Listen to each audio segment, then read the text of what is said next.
नमस्कार, जय हिंद, वंदे मातरम दोस्तों। आज हम जानने वाले हैं गुलाम वंश के बारे में। पिछली वीडियो के माध्यम से हमने जाना था दिल्ली सल्तनत काल के राजवंशों के बारे में एक ट्रिक के माध्यम से गुलाम वंश, जिसके संस्थापक कुतुबुद्दीन ऐबक।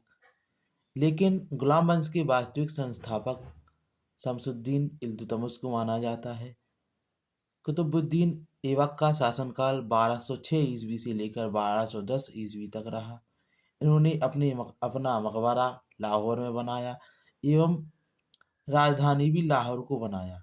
इनकी मृत्यु चौगान पोलो खेलते समय घोड़े से गिरकर हो गई। शासक बनने के बाद इसने लाखों रुपए का दान किया, जिसके कारण लाहौर की जनता ने इन्हें लाख बख्श की उपाधि दी। कुतुबुद्दीन ऐबक को भवन निर्माण में भी रुचि थी। इसने दो मस्जिदों का निर्माण कराया, कुवत उल इस्लाम जो कि दिल्ली में, अढ़ाई दिन का झोपड़ा जो कि अजमेर में। ऐबक ने अपने प्रसिद्ध गुरु सूफी संत कुतुबुद्दीन बख्तियार काकी की याद में कुतुब मीनार का निर्माण कराया, जो कि दिल्ली में है। कुतुब मीनार 73 मीटर ऊंची है। पहली मंजिल कुतुबुद्दीन ऐबक ने बनवाई, दूसरी, तीसरी, चौथी इल्तुतमिश ने एवं पांचवी मंजिल का निर्माण फिरोज शाह तुगलक के द्वारा किया गया।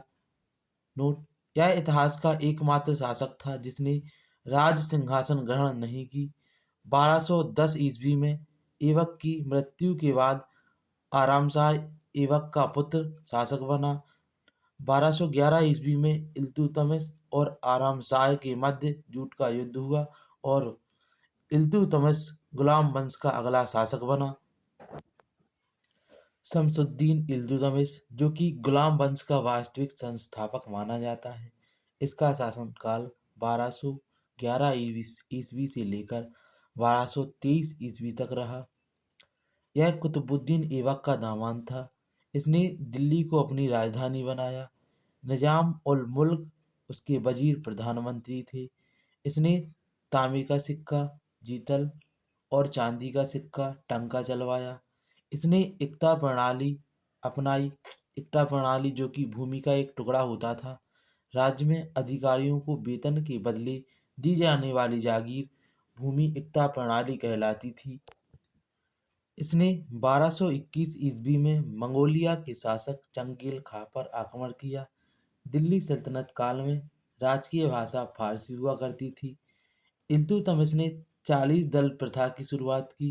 इसमें 40 लोग होते थे जो सीधे केवल सुल्तान को सूचना देते थे। अपना उत्तराधिकारी इसने अपनी बेटी रजिया को घोषित किया।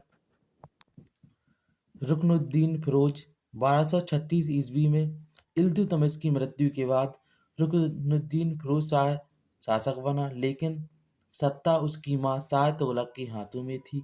यह एक अयोग्य शासक था।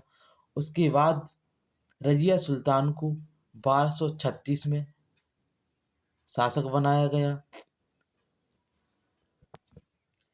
दिल्ली के सिंहासन पर बैठने वाली प्रथम महिला शासिका थी। यह इल्तुतमिश की पुत्री थी। नोट: भटिंडा के गवर्नर इल्तुतमिलिया ने रजिया को की अधीनता स्वीकार नहीं की और अधीनता स्वीकार करने से इनकार कर दिया। रजिया ने याकूत के साथ मिलकर अल्तुतमिलिया के खिलाफ चढ़ाई की। अल्तुतमिलिया ने याकूत को मरवा दिया और रजिया को कैद कर लिया। बाद में रजिया से विवाह कर लिया। 1240 ईस्वी में एक षड्यंत्र का शिकार होकर रजिया की हत्या करवा दी खोखर जनजातियों के द्वारा। रजिया सुल्तान के बाद अगला शासक बहराम शाह बनता है। इसका शासनकाल 1240 ईस्वी से लेकर 1242 ईस्वी तक रहा। रजिया का उत्तराधिकारी बहराम शाह एक शक्तिहीन और अक्षम शासक था।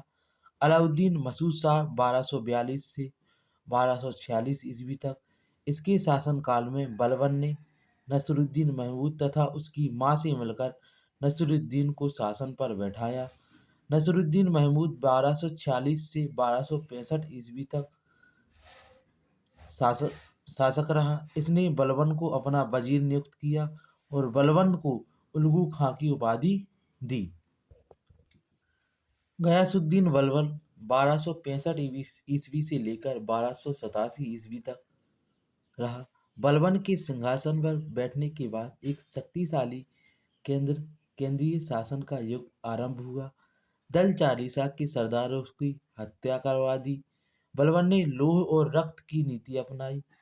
तुर्क अमीरों का प्रभाव कम करने के लिए सिजदा और पायबोस प्रथा चलाई। सिजदा सिर झुकाकर घुटनों के बल बैठना, पैबोस लेटकर पाँव छूना।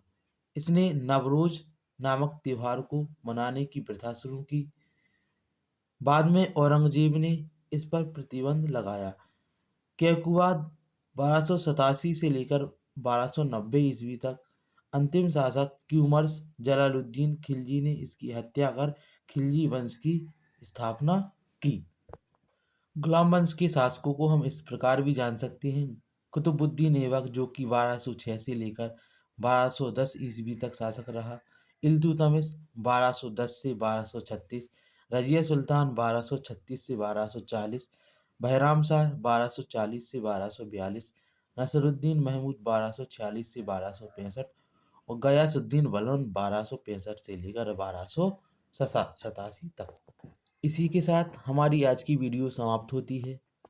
अगर वीडियो अच्छी लगी हो तो चैनल का सब्सक्राइब कीजिए, जिससे कि आने वाली अगली वीडियो आपको मिलती रहे। धन्यवाद।